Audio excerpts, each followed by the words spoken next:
আবার আল্লাহ কুদরতি পা জমিনে বিছাইয়া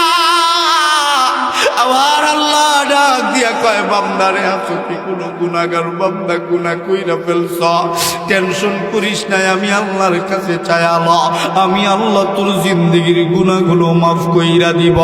এ বান্দা তাহাজ্জুদে ঘুম থেকে উঠলি না আমার আল্লাহ রাগ করে না গুসা করে না ফজরের সময় মুয়াজ্জিনের কণ্ঠে মসজিদের মিনারা থেকে মুয়াজ্জিন তোরে ডাক দেয় নাই হাইয়া আলাস সালাহ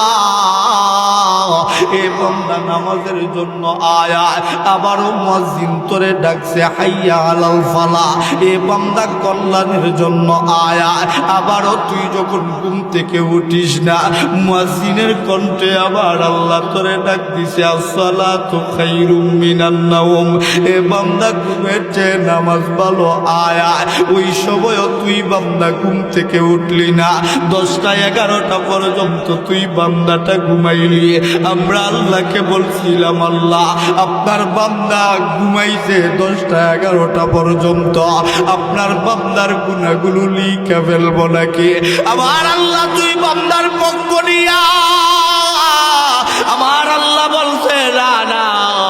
দেখবি আমার বান্দাটা তাহাজ্জুদে আসে নাই ফজরে আসে নাই আমার বান্দাটা দেখবি জোহরের সময় আসবে জোহরের সময় মুয়াজ্জিন আবারও ডাকবে হাইয়া আলাস সালাহ কেমন নাফরমান বান্দা আমরা আমার আল্লাহ ডাকে আয়ার পরেও আবার মালিকের ডাকে জবাব দিলাম না জোহরের সময় যখন বান্দাটা যায় না ফেরেশতারা আল্লাহর কাছে বিচার দেয় আপনার কোন বান্দারে আপনি এমন করে ডাকে আপনার বান্দা তো ফজরেও আসলো না জোহরেও আসলো না আল্লাহ ডাক দিয়া কয় আবার বান্দার ভালো লাগে নাই মনটা ভালো না শরীরটা ভালো না দেখবি আসরের সময় আসবে